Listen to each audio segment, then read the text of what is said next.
नमस्कार। आप सभी का स्वागत है ज्योतिष तत्व चैनल में। आज हम बात करेंगे ग्रहों की दृष्टि के संबंध में। ज्योतिष एक गहन अध्ययन का विषय है। इसे शुरुआत से समझना बहुत ही जरूरी है, तभी हम आगे के विषय को समझ पाएंगे। ज्योतिष को वेदों का नेत्र कहा गया है। जब हम किसी व्यक्ति की कुंडली का विश्लेषण करते हैं तो सर्वप्रथम हम उस व्यक्ति के कुंडली के उस भाव को देखते हैं जिस भाव के संबंध में हमें जानकारी चाहिए। यदि हमें विवाह के विषय में जानना है तो हम 7वें भाव को देखते हैं, या संतान के बारे में जानना है तो हम 5वें भाव को देखते हैं। इसी तरह से विभिन्न भावों को हम सबसे पहले देखते हैं। उसके बाद उस भाव के मालिक को हम देखते हैं, अर्थात उस भाव में जो राशि बनी हुई है उस राशि का जो स्वामी ग्रह है उसको देखते हैं। फिर उस भाव के कारक ग्रह को देखते हैं। जैसे 7वें भाव के कारक होते हैं शुक्र, तो अगर हमको 7वें भाव के बारे में जानना है तो हम पहले भाव को देखें, 7वां भाव।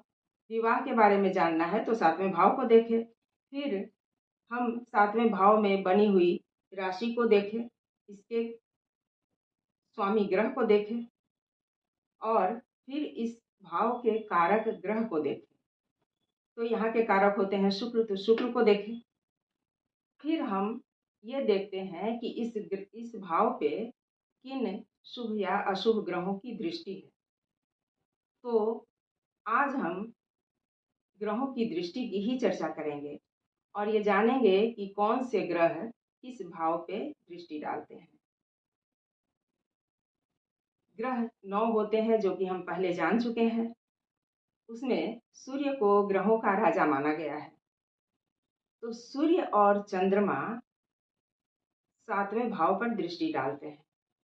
इन्हें केवल एक ही दृष्टि मिली है, 7वीं दृष्टि।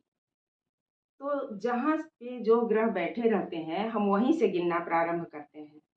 जैसे सूर्य यहाँ 12वें भाव में बैठे हैं तो हम यहाँ से ही गिनेंगे।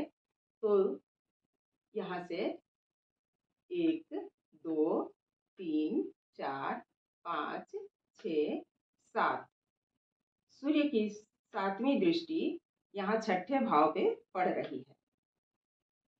इसी तरह से चंद्रमा की भी 7वीं दृष्टि होती है। तो यहाँ से गिनेंगे, जहाँ चंद्रमा है वहां से गिनेंगे और 1 2 3 4 5 6 7, चंद्रमा की दृष्टि यहाँ 11वें भाव पे पड़ रही है। इसके बाद मंगल की दृष्टि को हम समझ लेते हैं। तो मंगल को भी 7वीं दृष्टि तो मिली ही है, इनको 2 अन्य दृष्टियां भी मिली हैं, चौथी और 8वीं। तो मंगल यहाँ चौथे खाने में बैठे हुए हैं, तो यहाँ से हम गिन लेते हैं 1 2 3 4, मंगल की चौथी दृष्टि 7वें भाव पे पड़ रही है और 8वीं दृष्टि यहाँ से फिर गिन लेते हैं 1 2 3 4 5 6 7 8, 8वीं दृष्टि यहाँ 11वें भाव पे पड़ रही है और 7वीं दृष्टि भी उसी तरह से 1 2 3 4 5 6 7, 7वीं दृष्टि यहाँ 10वें भाव पर पड़ रही है। अब देखते हैं बुध को।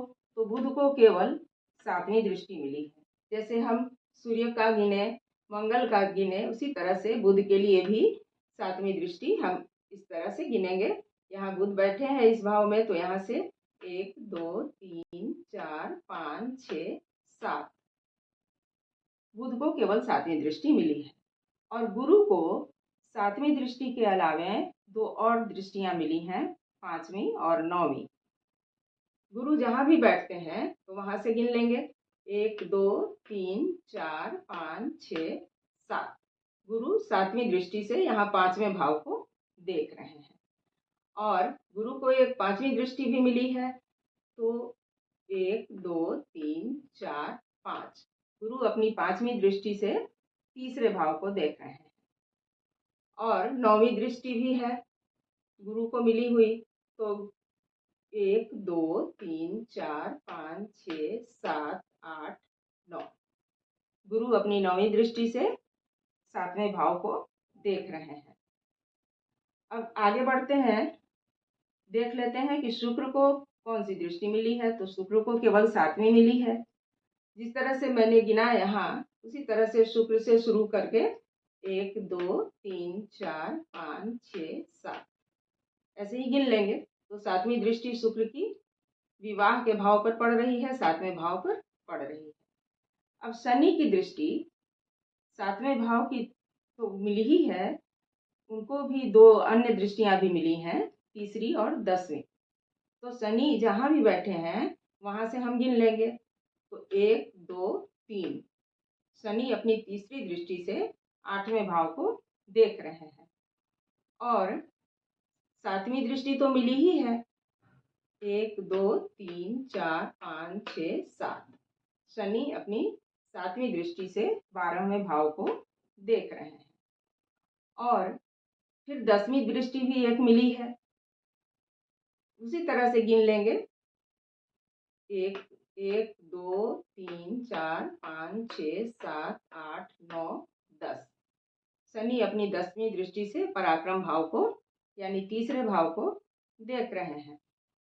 राहु और केतु को जिस तरह से गुरु को 3 दृष्टियां मिली हैं, उसी तरह से राहु और केतु को भी 3 दृष्टियां मिली हैं, 7वीं 5वीं और 9वीं।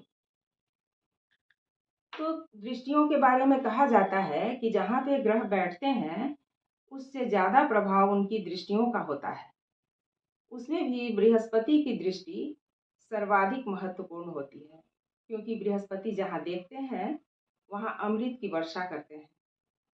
और यदि कोई अशुभ ग्रह वहाँ बैठा है और अशुभ प्रभाव दे रहा है, तो उसके प्रभाव में काफी हद तक कमी आ जाती है, यदि बृहस्पति की दृष्टि वहाँ पड़ती है तो। और इसी तरह से यदि शनि की दृष्टि कहीं पड़ रही है तो उसका अशुभ प्रभाव देखा जाता है। शनि की दृष्टि विच्छेदात्मक होती है। तो आशा है आज आप इस विषय को समझ लिए होंगे, और आज यहीं समाप्त करते हैं। और उम्मीद है आप इसे पसंद किए होंगे। यदि आपको यह वीडियो अच्छा लगा हो तो मेरे वीडियो को लाइक और शेयर अवश्य करें तथा चैनल को सब्सक्राइब भी अवश्य करें। मिलते हैं फिर अपने नए वीडियो में, तब तक के लिए नमस्कार।